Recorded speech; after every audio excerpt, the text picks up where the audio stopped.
Merci à vous, merci à tous déjà d'être venus cet après-midi. C'est vrai que c'est le premier atelier du coup de théâtre qui a été organisé à la Ligue. On l'a monté au mois de février à peu près. Voilà, on a des dignes représentatrices de notre atelier ici. C'est vrai qu'on a... Et représentatrices. Bien sûr, tout aussi digne. Et on a travaillé un petit peu tout au long des ateliers sur la confiance en soi, la confiance en l'autre, sur la prise de parole sur scène, sur la gestion de son corps, sur l'improvisation. Enfin, vous en parlerez certainement mieux que moi, même à la fin, de votre point de vue. Et puis, comme l'avait dit le docteur Péchaud, on s'était posé la question peut-être de monter un spectacle pour la fin de la session. Puis c'était peut-être un peu prématuré, voilà, un peu de manque de temps. Et du coup, avec Denis, est venue l'idée de jumeler un petit peu les deux ateliers, puisque Denis anime l'atelier écriture, et moi l'atelier théâtre, et on s'est dit pourquoi pas jumeler les deux, et finalement, pouvoir faire partager aux autres les textes écrits durant l'atelier écriture. Du coup, on a pris un petit peu de temps pour travailler sur un exercice très particulier au théâtre et sur scène, qui est le texte lu. Je pense que certains d'entre vous en ont déjà vu sur scène. On a des pièces, il y a des spectacles à sketch, et il y a aussi ce qu'on appelle des lectures, qui est vraiment une autre manière d'aborder le texte et la scène, en ayant toujours le livre, le texte dans les mains, qui permet finalement de rejoindre le texte au plus proche. Il n'y a pas d'interprétation à proprement dit. On va appeler ça une retranscription, et surtout d'essayer de servir au mieux le texte et les mots. Et là, quoi de mieux pour servir les textes et les mots que leur propre voix, puisque c'est de leur tête que sont sortis tous ces mots. Donc on va les laisser s'exprimer, il y aura un ou deux textes par personne. Ce sont des textes courts, peut-être que tu veux parler des coups de...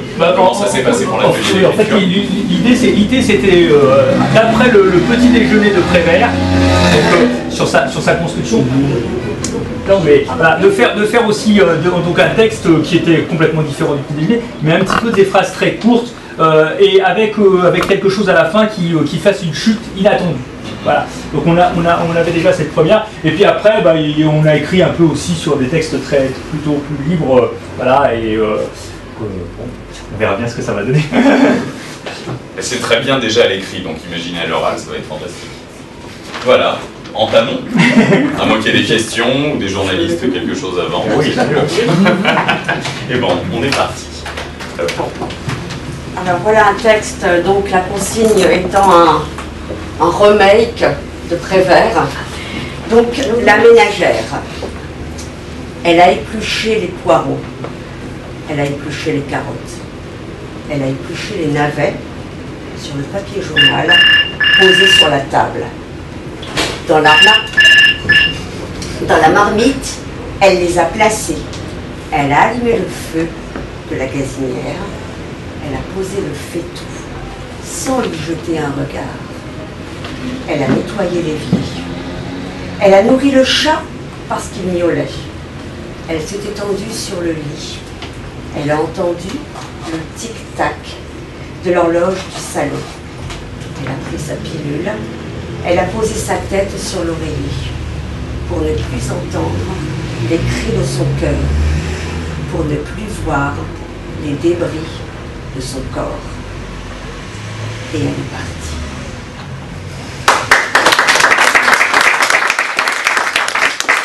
Alors, moi aussi, c'est selon Prévert. Le fil et l'aiguille. Elle a sorti le fil de la boîte à couture. Elle a enfilé le fil sur la petite aiguille. Dans le tissu, elle a piqué l'aiguille. Elle a repiqué indéfiniment et elle a reposé le tissu. Sans rien dire, elle a mis le dé à coudre et l'a fait tourner sur son doigt. Sans rien dire, sans regarder alentour, elle a posé son tissu sur les épaules parce qu'il était beau. Elle s'est approchée de la grande glace parce qu'il était beau, sans rien dire. Et moi, derrière, le bras en avant, je l'ai fait tourner.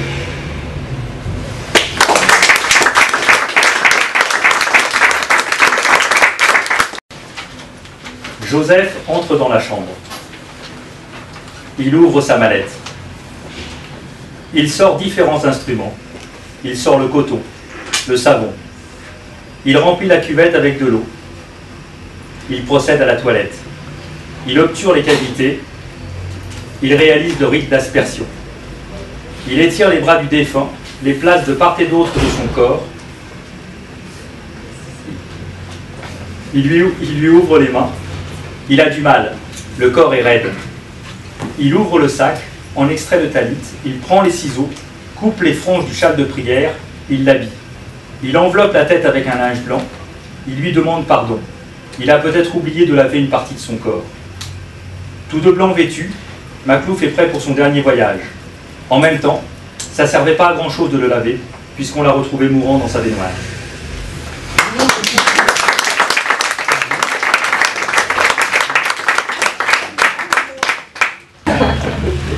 Moi, je n'ai pas encore assisté aux ateliers d'écriture. Mais voilà, on sait jamais. Donc j'ai un texte d'auteur et de vie. Voilà. Ça fait un lien. Je suis né corse. Les parents étaient corses. Mes grands-parents étaient corses. La devise familiale était « Il faut se hâter lentement ». Je suis né avec 10 jours de retard. Ma famille a vu dans ce signe un immense espoir de précocité intellectuelle, physique et spirituelle. Cet héritage lourd à porter n'a pas été sans me causer beaucoup de problèmes. J'avais beau mettre mon réveil en avance, tout faire pour être prêt à l'heure, j'arrivais systématiquement en retard. Je faisais quand même très attention à ne jamais être le dernier. Ceux qui vous en doutez mettaient mon père dans une colère noire. Qui m'a foutu un fils pareil? C'est la première fois en 4 générations de l'Antix, on n'arrive pas le dernier. Et les vieux du village me rajoutaient: où tu cours comme ça? Tu vas finir par te faire mal. Tu n'as pas regardé les panneaux? Interdit de courir et de se dépêcher sous peine de travaux forcés.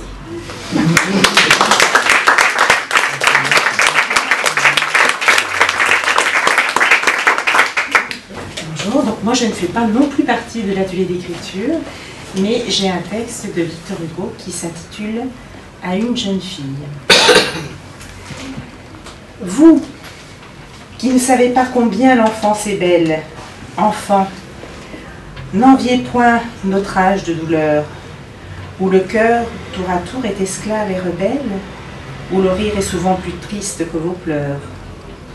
Votre âge, insouciant et si doux qu'on oublie, il passe comme un souffle au vaste champ désert, comme une voix joyeuse en fuyant affaiblie, comme un alcyon sur les mers. Oh, ne vous hâtez point de mûrir vos pensées. Jouissez du matin, jouissez du printemps. Vos heures sont des fleurs l'une à l'autre enlacées. Ne les effeuillez pas plus vite que le temps. Laissez venir les ans.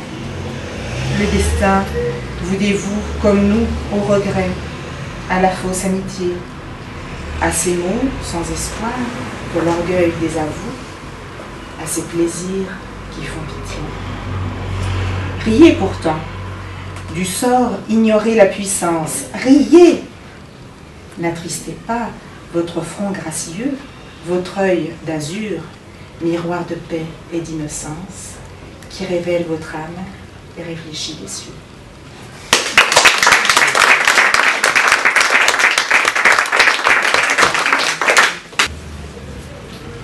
Il m'a dit, ton silence en dit long. Puis plus rien. Il est parti. Et ben voilà. Je ne suis pas bien avancée.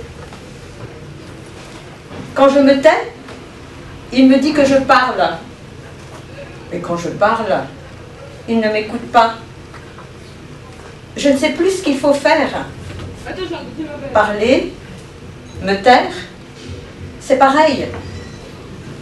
En fait, plutôt, je dois me taire pour être écoutée. Non. Malheureusement pas pour être écouté, si je réfléchis bien, mais pour produire une réaction de sa part. Bon, c'est déjà ça. C'est vrai que le silence est d'or, et la parole seulement d'argent. Est-ce parce que le silence parle autrement? Plus fort? Plus juste? Est-ce parce qu'il souffle des non-dits? Des secrets entre les corps qui se comprennent? Je sais bien qu'il y a silence et silence. En tout cas, le mien ne l'a pas tué. A-t-il eu un certain poids? Un poids qui l'a fait fuir. Et finalement, sans dire pourquoi. Facile. Une vraie pirouette. C'est déjà compliqué de se comprendre avec les mots. Alors sans eux, on est en plein dans les sables mouvants. Ouh là là. Tout ça ne me dit rien qui vaille. Ça me rappelle quelque chose. Bon, voilà. C'est décidé. Mon silence sera mon mode définitif de communication. Il ne comprendra jamais ce beau titre du livre de Salomé. Tais-toi quand tu parles. Ah oui, vous ne pouvez peut-être pas savoir comment ça s'écrit. Tais-toi. C'est T'-E-S. Tu es toi quand tu parles. Oui, c'est bien décidé. Mon silence voudra dire adieu.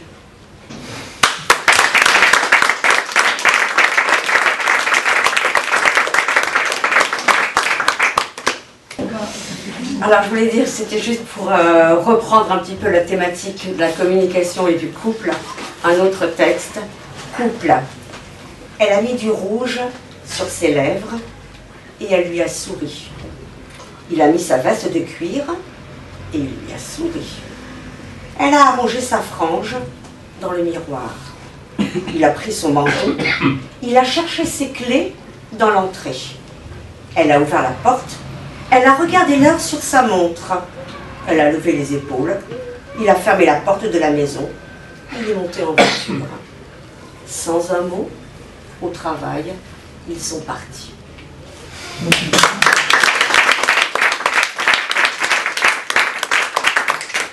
Ah, ces jeunes, tous les mêmes.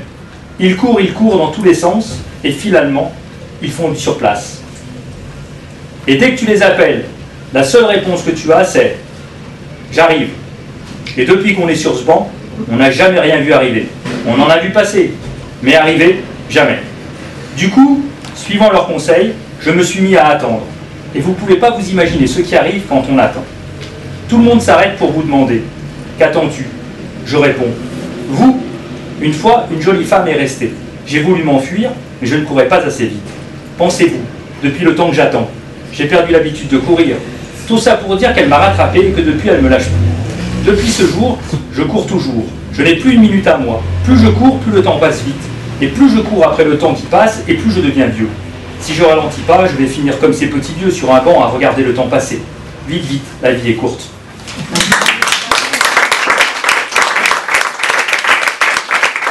Un grand merci à l'équipe qui a suivi l'atelier toute l'année, parce que, enfin toute la session, parce que ça a été super pour moi, parce qu'elles m'ont apporté plein de choses, parce qu'on a passé franchement des très bons moments. Et j'espère bien que ça va continuer surtout. C'est vrai qu'on a 2-3 personnes qui n'ont pas pu venir. Voilà, je voulais qu'on pense un petit peu à Marie-France qui nous a suivis pendant pas mal de cours, à Thuy aussi, qui a regretté de ne pas pouvoir continuer. Voilà, avec des bons éléments et surtout vous les voyez aujourd'hui, j'espère que vous êtes étonnés et épatés quand même par la diction, par la voix, par le bord qu'elles ont. Et ça a été un très beau travail réalisé pendant les ateliers, donc merci à vous.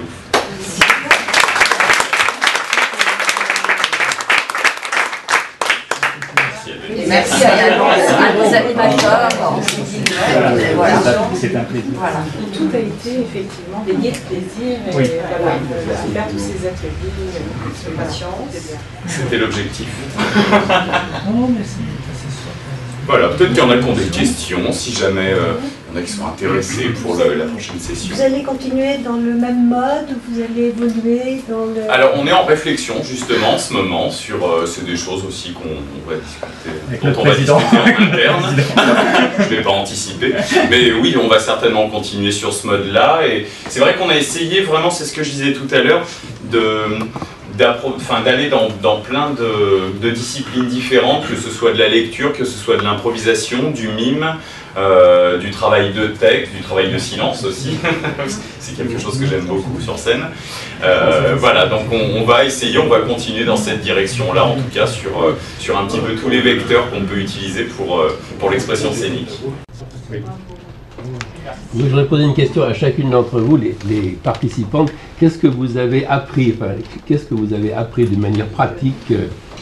Quelle a été votre émotion et votre enseignement pendant ces 3 mois? Parce que c'est pas évident, spontanément, de réciter avec une belle diction telle que vous l'avez. Donc, qu'est-ce que... À être en scène, justement. Non, le plaisir. Moi, mon moteur, c'était le plaisir.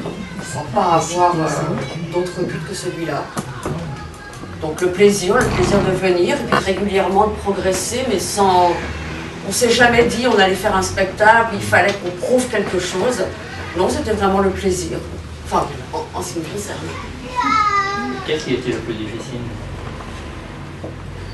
L'écriture ou le texte? Ou l'écriture pas, ou la présence scénique? Moi, si je peux répondre un tout petit peu, parce que je le sens comme ça, un peu, moi je pensais être un peu particulier moi, mais finalement tout le monde est pareil, c'est d'apprendre à dire les textes lentement. Lentement et de façon posée, en gardant toujours justement quelque chose d'assez, enfin qu'on a beaucoup travaillé avec toi, une voix assez stable, voilà, et de pas se laisser embarquer par le texte ou des idées ou des choses comme ça. Je pense qu'on a beaucoup travaillé là-dessus. Et moi j'entends vraiment une différence, en tout cas entre le début et la fin de l'atelier. Sur ça, voilà. Et même sur la gestuelle, enfin là on peut pas le faire, mais je veux dire bon. Voilà. Après, ce qui a été le plus dur, ça va dépendre un peu des. Mais le lâcher prise est difficile. Hein. Je pense que le lâcher prise est difficile.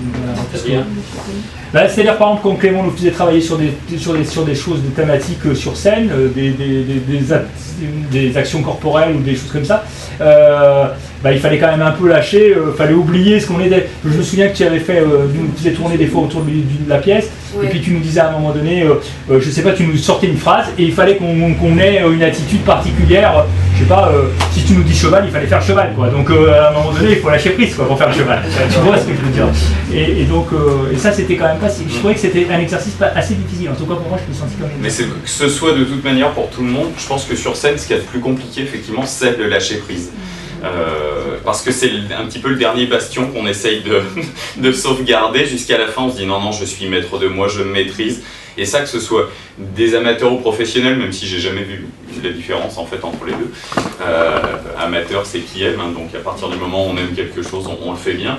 Et c'est vrai que ce foutu lâcher prise, c'est compliqué parce qu'on s'abandonne. Comme le dit Denis, voilà, quand je fais les tours avec des mots, je disais Coca-Cola, ampoule, cheval. Il ne fallait pas forcément faire une imitation, mais dire ce que ça représentait, ou ce qui nous venait à l'idée en 2 secondes, ou le nombre de fois que je vous ai fait interpréter des personnages, des hommes pour des femmes, des femmes pour des hommes. J'ai eu des super camionneurs ici, des haltérophiles, enfin bref, c'était... Et effectivement, il faut apprendre à s'oublier soi, à oublier son corps, à oublier sa voix, à oublier qui on est. Et pas faire la personne qui joue le personnage, parce qu'il n'y a rien de plus chiant, excusez-moi de le dire, mais sur scène de regarder quelqu'un qui joue. Non, on veut voir une histoire, on est que des gamins, quand on va au théâtre, quand on va voir un spectacle, ce qu'on veut, c'est qu'on nous distrait. Voilà. Donc on a envie d'y croire. C'est comme un tour de magie, on sait qu'il y a un truc, mais on n'a pas forcément envie de le savoir, parce qu'on a envie d'y croire, on est des enfants, c'est tout. Et quand on parle d'amusement, ça rejoint ça aussi, c'est que je pense qu'on a une envie quand on monte sur scène ou quand on est devant la scène, c'est de s'amuser, tout simplement. Pour répondre à ce que j'ai appris, dans le prolongement de ce que disait Denis, et puis même du dernier texte sur effectivement profiter du temps et autres, Moi, je me sens dans une période où j'ai envie de rattraper plein de choses, de faire plein de choses, etc.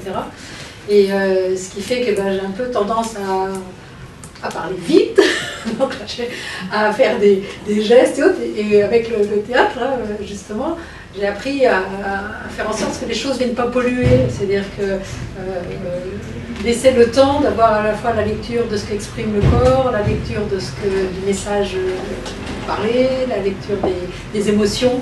Et voilà, moi ça m'a beaucoup appris à essayer d'organiser plus les choses et du coup à poser et à me poser. Donc ça m'aide, j'ai envie de dire, dans la vie, du coup, au quotidien, à reprendre un peu un rythme plus adapté d'ailleurs à la vie du quotidien. Voilà. Au-delà, je dirais simplement de la scène. De la scène, voilà, parce que j'ai pas de prétention à devenir professionnelle. Je sais pas. Non, c'était pas avec cet objectif-là que j'ai été motivée pour venir aux ateliers, ce qui fait que ça apporte, personnellement, ça m'a apporté beaucoup. Parce que ça répond pas tellement évident, pas les termes de besoin, mais à la situation du moment. Moi, je peux peut-être un peu répondre aussi, évidemment, par rapport à mon parcours. J'enseigne à l'université, donc à l'université, c'est le mental qui est premier, et puis quand on a un amphi, il faut maîtriser plutôt les choses que de les lâcher prises. Enfin, c'est par rapport à ce que tu as dit, et par rapport à la maladie que j'ai eue, et je pressens qu'il faut que je lâche un certain nombre de choses, et je pensais que le théâtre m'aiderait à faire se lâcher prise, et je trouve que c'est pas facile devant tout le monde, en quelque sorte. Tu y es bien arrivé. Hein. Je sais pas, mais j'ai toujours une petite appréhension de me dire bon, allez, j'y vais, un peu de courage. C'est pas la même chose d'être devant un amphi, même si c'est pas facile, c'est stressant d'une certaine manière à la fin du compte, mais c'est pas la même chose. Il y a une expression d'émotion, par exemple. C'est quasiment le contraire, quoi. Voilà. Et donc moi, pour abonder dans le sens des autres, je dirais aussi que pour moi, c'est sortir de mon cadre, me lâcher et lâcher moi. Et tout ça avec de la spontanéité, de la réactivité. J'ai toujours un peu de mal à voir parce que je suis peut-être un peu lente. Mais en même temps, ça travaille en profondeur et je me dis qu'on est là pour... donc sortir de soi pour incarner un personnage, et que incarner un personnage c'est difficile parce que ça se fait pas comme ça, et que finalement en incarnant ce personnage peut-être on peut se retrouver soi ou des bribes. Voilà, on peut en dire long aussi, mais c'est très intéressant ce que vient de dire Véronique sur le fait en incarnant un personnage, ça permet de mieux se connaître soi. Je ne sais pas si certains font de la sophrologie ici, mais il y a un exercice, un des premiers qu'on apprend en sophrologie, c'est pour arriver à se détendre, on contracte tous les muscles et après on les lâche un à un. Et ça permet de mieux prendre conscience de ce qui est encore contracté. Et la scène, en fait, c'est exactement la même chose. C'est en interprétant un personnage qu'on finit par finalement mieux se connaître. Donc on va chercher de l'artifice pour finalement connaître ce qu'il y a de plus naturel chez soi, mais dont on a peu conscience en fait au début. Moi, juste pour terminer, ce qui me restera aussi de cet atelier, c'est le fait d'être attentif donc aux émotions non verbales. Alors, il y a eu des exercices comme ça où la question c'était de retransmettre effectivement le message avec des attitudes non verbales et puis aussi quelques mots. Et on voyait combien c'était difficile. Et certaines fois, alors, on était carrément dans le non-verbal. Et donc on prenait des choses, mais après c'était l'histoire du contremaître qui a marché sur la queue du chat. On se retrouvait à la fin avec des choses qui étaient complètement différentes parce qu'on avait interprété différemment, un haussement de sourcils, etc. Et ça, voilà, ça apprend beaucoup du côté des émotions. Je voudrais ajouter quand même, parce qu'on ne se dit pas que en fait, c'est assez physique. On commence les séances par de l'échauffement, tu peux nous faire une démonstration. Le prof ne montre jamais ce qu'il sait faire. Pareil, ça va dans le sens effectivement aussi mieux s'identifier, je ne sais pas comment le formuler. Et voilà, avant de démarrer, effectivement, il y a cet échauffement, mais bon, jusqu'à je dirais, sentir les côtes flottantes par rapport à la respiration, enfin voir. Et j'ai trouvé que tout ça c'était aussi. Je suis content, ça veut dire que c'est resté ces exercices. Oui, parce que. On fait toujours un échauffement vocal, un échauffement corporel, et pour avoir une bonne voix, il faut vraiment étirer tout le corps. En fait, c'est pour ça que Sophie parle des côtes flottantes, parce que peu de gens le savent, mais le son sort par derrière aussi. Et si on veut bien qu'il sorte par derrière, il faut tirer les côtes flottantes. Voilà. Pour ceux qui veulent en savoir plus, il va falloir venir à la session prochaine.